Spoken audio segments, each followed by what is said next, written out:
This is going to blow your mind. Welcome to Important Updates, your trusted source for breaking headlines, global insights, and sharp analysis from around the world. If you are new here, do not forget to hit that subscribe button so that you never miss an update. The December sun rose slowly over the South China Sea, painting the horizon with soft gold and pink hues. On the deck of the Maria Clara, the crew moved quietly, preparing for another day near Sabina Shoal, a place their families had fished for generations, where every sunrise promised hope and a new catch. The air was still, the sea calm, until a massive white ship with China Coast Guard markings appeared, slicing through the morning haze like a ghostly giant. The Chinese vessel closed in, its horn blaring a harsh command to leave, the sound echoing across the water and rattling the nerves of the fishermen. The Filipino fishermen, in their small wooden boat, tried to steer away, but the giant ship blocked their path. Suddenly, without warning, water cannons erupted from the Chinese vessel. A high-pressure jet slammed into the Maria Clara, knocking men off their feet and flooding the deck with icy seawater, turning order into chaos in seconds. The force shattered windows, tangled nets, and ruined supplies. The boat, once sturdy, now felt fragile and exposed. The fishermen clung desperately to their boat as the assault continued, the relentless water threatening to tear it apart and sweep them into the sea. It was not a warning. It was an attack meant to drive them away, a show of force that left no doubt about who controlled these waters now. When the barrage finally stopped, the Chinese ship lingered nearby, a silent and menacing threat, before slowly moving off into the distance. The Maria Clara's crew was left soaked, shaken, and staring at the damage, windows smashed, nets ruined, and hearts pounding with fear and anger. Their catch was gone, their spirits crushed, and the day's hard work washed away in an instant. All that remained was the bitter taste of salt water and the realization that they were no longer safe in their own waters, their future now uncertain. The sun kept shining above, indifferent to their suffering, but for the crew, the day had turned irreversibly dark. The sea, once a source of life and livelihood, now felt like a battleground, a place where survival was no longer guaranteed. Sabina Shoal isn't on tourist maps. It's a submerged atoll, a ring of coral just below the surface, 124 nautical miles from Palawan. To Filipinos, it's Sabina Shoal. To the Chinese, Jiao. At low tide, it appears as a ghostly chain of reefs, then vanishes beneath the waves. For generations, Filipino fishermen have relied on these rich fishing grounds.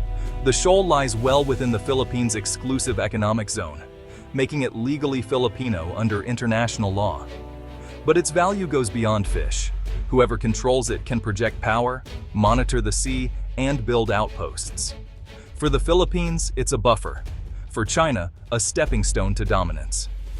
Sabina Shoal is a flashpoint, a hidden battlefield in a larger conflict. The calm waters conceal deep tensions that can erupt at any moment.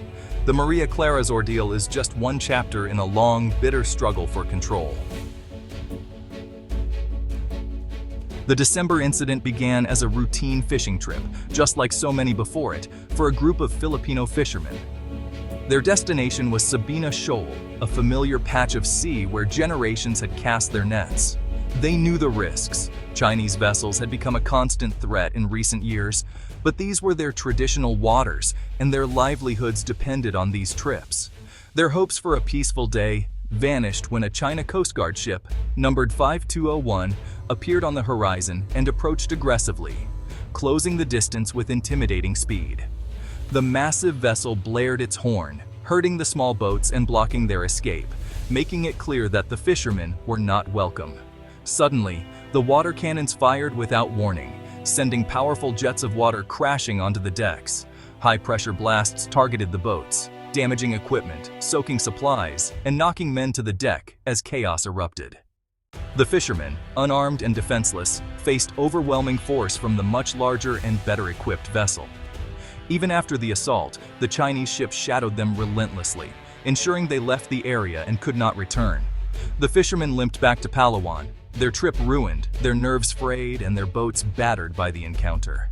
They brought back not fish, but photos and videos, clear evidence of harassment and aggression at sea.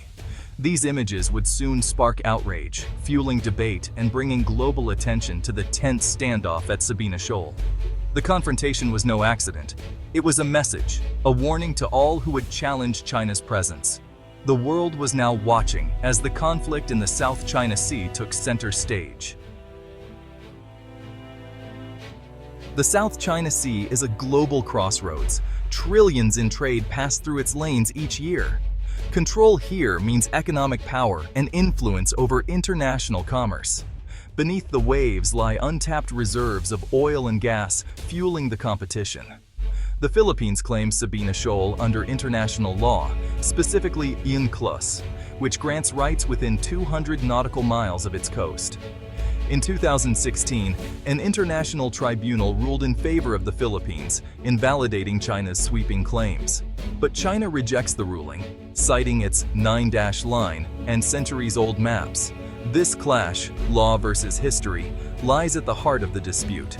For the Philippines, the law is clear. For China, history trumps all. That's why Chinese ships feel justified in driving Filipinos from their own waters. The standoff is about more than fish. It's about sovereignty and the rules that govern the sea. Tensions in the South China Sea have simmered for decades, fueled by competing claims, historical grievances, and rising ambitions among neighboring countries. This vast expanse of water is not only rich in resources, but also a vital shipping route, making it a strategic prize for all involved. Over the years, China's assertiveness has grown as its economic and military power expanded, leading to the occupation of reefs and the construction of sprawling artificial islands.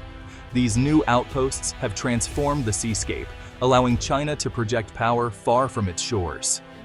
In 1995, China's sudden construction at Mischief Reef shocked the Philippines and the world, revealing a calculated strategy of changing facts on the water and establishing a permanent presence in disputed areas. Manila responded by taking China to court in 2013, challenging the sweeping 9-line that Beijing uses to claim nearly the entire sea, seeking international support for its position. The 2016 tribunal ruling was a landmark legal victory for the Philippines, declaring China's claims invalid under international law. However, China dismissed the verdict outright, refusing to recognize the court's authority. Since then, China has doubled down, militarizing islands, deploying Coast Guard and maritime militia, and harassing foreign vessels that enter contested waters, escalating tensions with its neighbors. Water cannons, ramming incidents, and intimidation tactics have become routine, turning the sea into a flashpoint for dangerous confrontations. The Sabina Shoal incident is just the latest in a long, troubling pattern of coercion and brinkmanship, highlighting the ongoing risks in the region. The dispute is no longer just about lines on maps, it's about power, presence, and the future stability of the entire region, drawing in outside powers and raising the stakes for all. The rules are being tested every day, and so is the resolve of those who depend on the sea for their livelihoods, security, and national pride. Manila's response was swift: an official protest, public release of videos, and vows to defend its waters. The government promised more patrols and called for stronger alliances, especially with the United States. The incident united political factions, sending a clear message: the Philippines would not be bullied. Beijing, meanwhile, defended its Coast Guard, claiming the Filipinos were intruding on Chinese territory. China called its actions professional, downplayed the violence, and reiterated its historical claims. The 2016 ruling was again dismissed as irrelevant. State media portrayed China as the victim, fueling two starkly different narratives. The world was left to choose which story to believe. For Palawan's fishermen, the South China Sea is life itself, a workplace, a heritage, a source of pride. Now, every trip is a risk: harassment, damaged boats, or worse. Fear keeps them closer to shore, where catches are smaller and incomes fall. Generations-old livelihoods are threatened. Some families are forced to abandon fishing altogether. The psychological toll is heavy: helplessness, anger, and a sense of abandonment. The sea, once a place of freedom, is now a zone of fear. Parents hesitate to teach their children the trade, fearing for their safety. Yet, defiance grows. Community leaders speak out, demanding action and sharing their stories with the world. Their struggle is about more than fish. It's about rights, sovereignty, and dignity. The Maria Clara's ordeal has galvanized a community and put a human face on a geopolitical conflict. Their fight is now a symbol of national resistance. The world is listening. The Sabina Shoal confrontation sends shockwaves across Southeast Asia. Other claimants, Vietnam, Malaysia, Brunei, watch closely, wary of China's growing assertiveness. The U.S.-Philippines Mutual Defense Treaty is put to the test. Will America stand by its ally?